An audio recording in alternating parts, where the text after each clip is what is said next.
Hey boys, it's HarmNone.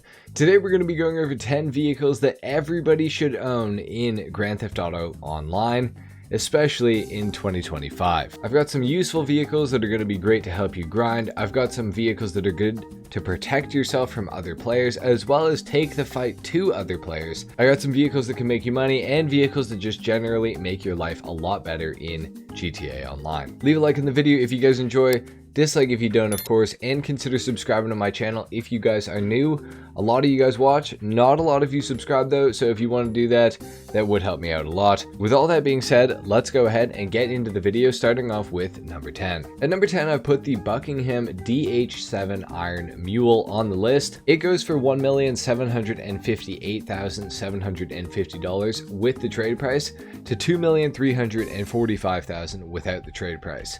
A lot of people are going to say that this vehicle is useless and disagree with me putting it on the list. However, they're probably misinformed about the vehicle because they watched an inaccurate YouTube video about it, and there are plenty of those. However, I made my own testing video on the Iron Mule and I found it to be quite useful. Starting off, this helicopter can take 6 homing missiles or 6 RPGs, making it one of the more armed aircraft in the game. Although, that being said, once it does become damaged, it will die relatively soon after. I believe this is a glitch or an error on Rockstar's part, and I hope that they will fix it one day, although they probably won't. It can seat 16 players and it has a towing hook, which can be used in a lot of different businesses. It can lift most bunker sale mission vehicles, including the ammunition delivery. It can also lift most nightclub sale vehicles, as well as nearly all of the cars for the vehicle cargo business. Additionally, it can also be used to speed up delivery on resupply missions for the bunker by flying slow vehicles, and the same goes for Acid Lab resupply missions as well. It can also be used in some hangar sale missions, tow truck deliveries, and some more. If you want to know more about it, I do have a full guide on this helicopter and I will link it in the description down below if you're interested. Moving on to number 9, we have the Bravado Buffalo EVX for $2,140,000. The EVX is a car that I recommend for a variety of reasons, but the most basic reason is that it acts as a jack of all trades, if you will. It can be upgraded to be an HSW vehicle, increasing the top speed from in the high 120s to 141 miles per hour, which is fairly high. It's also all-wheel drive and it's a muscle car, meaning that it can wheelie, and it also gets a pretty good launch, and it's going to be a little bit better in the corners than some other muscle cars. Furthermore, it's also an Amani Tech capable vehicle, which includes the ability to put on armor plating, the missile lock-on jammer of course, and oil slick proximity mines. It is a full electric vehicle, which I'm personally not a huge fan of, but because of this, it does have added armor compared to its combustion engine counterparts. It can take 12 RPGs or 12 homing missiles, compared to a car with an engine only being able to take 4 RPGs or 12 homing missiles, so it really improves on the RPG front there. The only problem that this car kind of mildly suffers from is to do with the handling. While I don't think it's particularly awful, it's not exactly awesome either. It feels quite heavy, which is probably my biggest complaint with the car, but otherwise I would say the good easily outweighs the bad with this vehicle, and I definitely recommend you to get this thing. Like I said, it's kind of a jack of all trades. It'll protect you really well. It's pretty fast, got a little bit of customization as well, which is always nice. Overall, it is a really good car and I do recommend it. Next up at number 8, we have the Bravado Banshee GTS for $1,980,000. And the Banshee GTS is the fastest non-boosted, non-glitched land vehicle in Grand Theft Auto Online, whether or not it has HSW or not. Now, without HSW, it tops out at about 140 miles per hour, and with HSW, it tops out at over 180 miles per hour. It also has pretty great handling, especially for a vehicle with such a high top speed. Customization-wise, there's also quite a bit that can be done to it, and this is an awesome vehicle for completing the weekly time trials. Whether those are HSW or not, it will smash the allowed time pretty easily on most time trials in my experience, especially all of the HSW ones. You will have no problem doing them with this car. It has pretty high downforce, it looks awesome, it's based off the Dodge Viper, which is sick, and generally it is very much worth the cost, and even the cost of the HSW upgrades as well. I highly recommend this vehicle to get across the map quickly as well, while also providing the ability to make you $353,000 every single week in GTA Online just based off of the time trials, which is pretty crazy. And if you didn't know, that equates to about $18 million a year in GTA. So this thing can make you a lot of money if you just make sure to do those time trials. At number 7, I wanted to include a helicopter on the list. And of course, I've included the Akula for $3,375,000 if you have the trade price. If you don't, it's going to be $4.5 million, unfortunately, which is quite expensive, but it is very much worth it. The Akula attack helicopter is one of the very best helicopters, let alone aircraft, in all of GTA Online. And this helicopter is extremely useful for both PvP or PvE. The Akula is upgradable in the hangar with engine upgrades, weapon and handling upgrades, and bombs. And you can either choose to have homing missiles on your Akula or a 4-missile barrage that shoots rapidly. Personally, I would recommend going for the homing missiles, but something to note is that the homing cannot be disabled on this helicopter, meaning that you will have a bit of a harder time shooting at players or targets on the ground if the police are around you, because you're going to lock onto them naturally. However, you can of course drop bombs on your enemies and that will take care of them. It can hold 50 bombs, which are refillable by going back to the hangar. It also has an upgradable dual minigun that the co-pilot can operate. Sadly though, it does shoot regular rounds that are non-explosive, so it doesn't do a whole lot of damage, and with the vehicle moving around, it's not going to be overly accurate as well. The Akula also happens to be the 3rd fastest helicopter in the entire game, which is a pretty big advantage that it has over most helicopters. The best feature though, by far, with the Akula is the stealth mode feature that it has, which will allow you to disappear from the radar, and this will work for every player in the session, which can be a huge advantage in PvP. You will just completely disappear from the map. Also, activating stealth mode will reduce any wanted level you have to a 2-star instantly. So if you have a 5-star, 4-star, 3-star, if you simply turn on stealth mode and turn it back off, you will all of a sudden have a 2-star, which is going to help you to lose the cops. This helicopter can also seat 4 players, which is really awesome, so you can get around with your buddies pretty quickly and in stealth, which is absolutely awesome. The Akula is a great helicopter, you gotta have one. Next up at number 6, I have a bit of a sleeper pick here with the Vigilante for $3,750,000. And the Vigilante is fairly outdated in terms of big weaponized vehicles in GTA Online. However, it still does have a purpose that I think a lot of people forget about, and probably they forget about it because not that many people utilize it. The Vigilante is one of the only weaponized vehicles that can still be used in most missions and some heists in online. It's also the fastest vehicle in the game, not counting HSW cars. Due to the rocket booster, it will maintain a top speed of 153 miles per hour if you consistently boost as fast as possible. This is going to allow you to travel around in missions, but it's also going to allow you to get over large bodies of water or obstacles that would otherwise be in your way, like houses in the hills, because you can simply boost over them. This will save you a lot of time and help you to make money faster in missions. Additionally, the Vigilante also has the tier 1 missiles, the best in the entire game, at least among the best in the entire game, meaning that NPCs won't be a problem. You just can't shoot them when you're super close. And sadly, that is because, of course, this thing does not have any sort of resistance against explosives, which will kind of damage it in free mode and PvP. It's not really going to be useful for that sort of stuff, which is unfortunate. You're just going to be a sitting duck. But in missions, I think that it is still a worthy vehicle to own. It's also a lot of fun to drive around, and it is based off the Batmobile, which is really cool. So I recommend the Vigilante if you plan to do a lot of missions, because I think it is useful for doing those. Next up, we have the F-160 Raiju for $5,141,250 if you have the trade price, or $6,855,000 if you do not have the trade price. The Raiju is the best plane in the entirety of GTA Online for the average player. It's the fastest plane in the game with the best acceleration and pretty insane handling that of course can be customized to your liking within the hangar vehicle workshop. It also has a VTOL mode, which will allow you for landing in tighter spaces,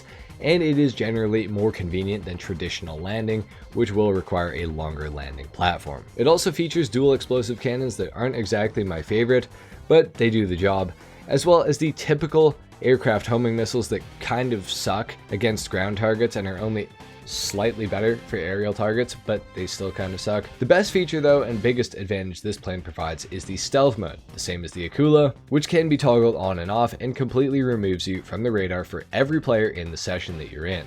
It also instantaneously drops any wanted level you have to a 2-star the same way that the Akula's stealth mode works. Now I must say, I'm sure the dogfighting nerds have already finished typing their comments about how it's actually not the best plane in the game and why they're so much better than the rest of us for using the Pyro or the Starling, but for most people, this plane will be fine.